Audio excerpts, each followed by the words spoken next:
Bonjour à tous, je suis super contente de vous retrouver aujourd'hui pour une nouvelle vidéo. Aujourd'hui, on va faire un espèce de bilan sur les produits que j'ai testés depuis le début de l'année. Alors ils y sont pas tous, j'ai déjà mis ceux que j'ai testés pas mal.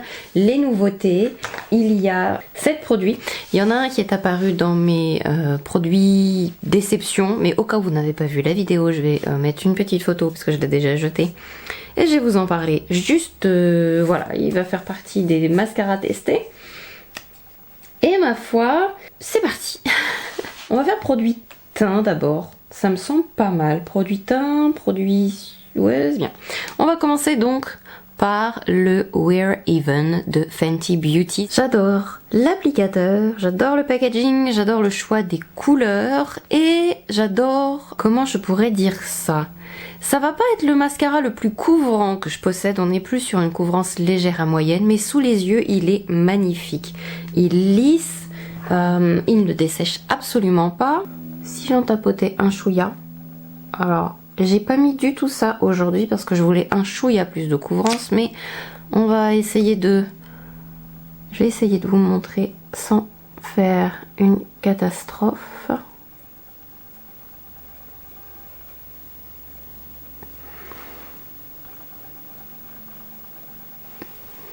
Je le trouve très lumineux, lissant, hydratant.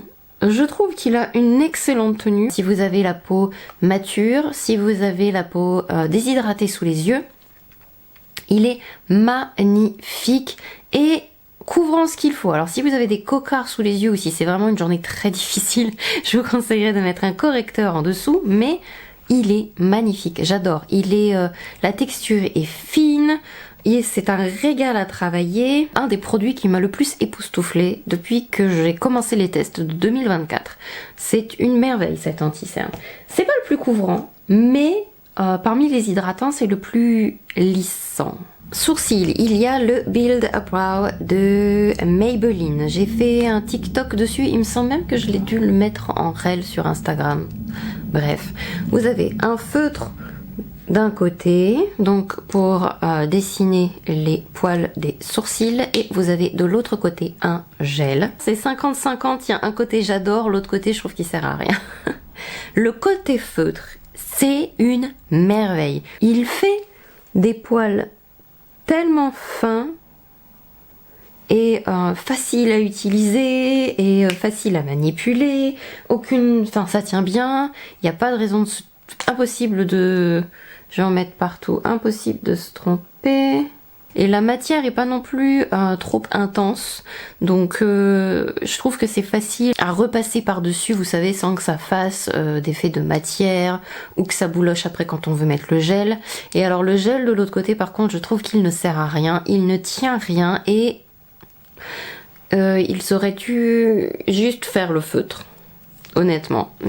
Le gel... avec mes poils récalcitrants qui retombent vite, ça ne tient absolument pas. Ensuite, j'ai testé le Brow Freeze Gel, le gel pour sourcils de Anastasia. Il y a le très célèbre gel en peau que j'ai même pas testé, honte à moi, mais j'ai testé la version gel de ce pot. Alors le gel est assez marrant, c'est très... comment dire, très... il n'y a rien de propre qui me vienne à l'esprit, donc je vais m'arrêter là dans la description. Packaging très bien, la brosse est sympa. La brosse est très sympa, on dirait une espèce de spatule. Vous avez deux côtés plats et sur les côtés vous avez un côté plus long, un côté plus court. Brosse très sympa pour l'application. Le gel est sympa, mais selon les produits que j'utilise, il va pas forcément être hyper bien. Avec certains produits, ça va faire des espèces de bouloches dans les sourcils, c'est pas très élégant. Après, je trouve pas qu'il blanchisse, je trouve pas qu'il fasse de flocons, de paillettes en lui-même. J'aime bien l'utiliser avec la plupart des produits, que ce soit feutre ou crayon, mais après. Donc je passe le crayon, je passe le feutre et après je passe le gel. J'aime pas en mettre trop comme ils font sur TikTok ou dans certaines vidéos de youtubeurs où vraiment ils plaquent le sourcil. Je trouve que c'est pas facile en fait d'appliquer du produit après par-dessus si on voit que finalement qu'il y a un trou et on va en remettre un peu, c'est impossible. Ça fait comme une espèce de grosse pellicule et rien ne marque après par-dessus. Donc la façon dont je préfère l'utiliser au final c'est presque comme un gel classique. Et là ça tient très très bien au niveau de la sensation sur les sourcils, ça va, mais j'aime pas en mettre trop, vous voyez, et puis de plaquer là, non. Là chacun ses goûts après. J'ai donc le mascara, je vais le mettre là, le Falsies Meta Black, il était dans ma vidéo déception, donc voilà, c'est une déception. Il fait des taches, ça fait des flocons en fait, plein sous les yeux, ça fait super moche. Et il est noir, mais à part ça, il fait pas grand chose d'extraordinaire sur les cils. Donc voilà, ce mascara, c'est vraiment très très bof. Et en ce moment, je suis sur le Sephora Love the Lift, qui est mieux, ma foi. Je me retrouve pas avec des taches noires en dessous des yeux. C'est déjà pas mal.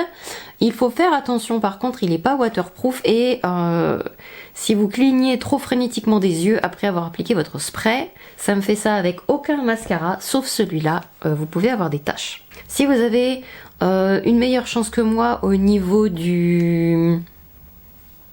Disons que votre courbe est naturelle, par exemple, ça peut être un mascara qui va vous plaire.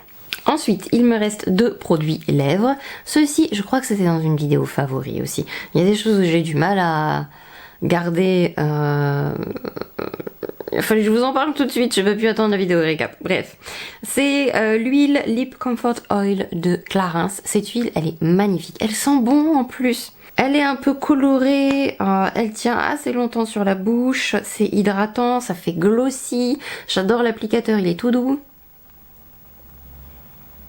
J'ai autre chose sur la bouche mais c'est pas grave et j'adore l'odeur de ce produit. Plein hiver, etc. Je n'arrêterai pas, ce rose là, il est pas magnifique.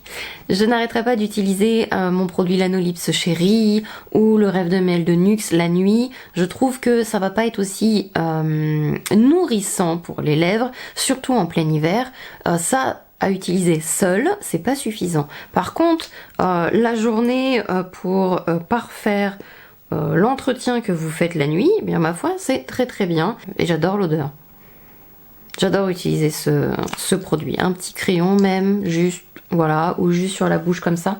Et là, c'est le 04 Papaya. Et je crois qu'on voit le rose au milieu, là, qu'il donne sur ma bouche. J'adore beaucoup. Et pour finir, il y a le Lip Velvet de Anastasia.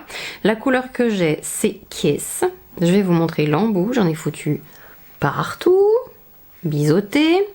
On est sur une mousse fouettée, mousse un peu ouais, une mousse au chocolat. Vous voyez un peu la texture, mais une mousse au chocolat un peu compacte. Vous voyez pas l'aérée, celle où un peu costaud quoi au niveau de la texture.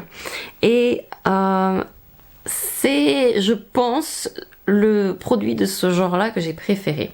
Il y a la même chose chez Fenty, je trouve le produit plus épais, moins facile à appliquer, on en met vite trop et il assèche la bouche. Je trouve qu'avec le Lip Velvet, bah déjà ma bouche est moins sèche. Je trouve la texture un tout petit peu plus fine.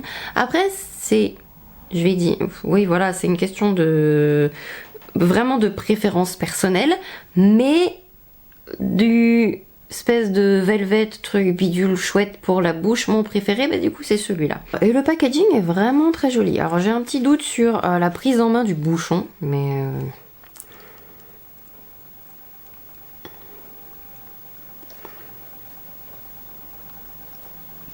c'est le ok. Vous voyez ça, je peux pas le faire avec le Fenty. J'ai trop de produits en fait, c'est impossible de l'étaler. Il faut que j'en prenne un peu et que je l'étale avec un pinceau à lèvres en fait pour arriver à le mettre sur la bouche. Je peux pas. Et la tenue est bonne. Ça va pas tenir aussi longtemps peut-être qu'un rouge à lèvres liquide mat normal, mais le côté velouté est quand même plutôt joli.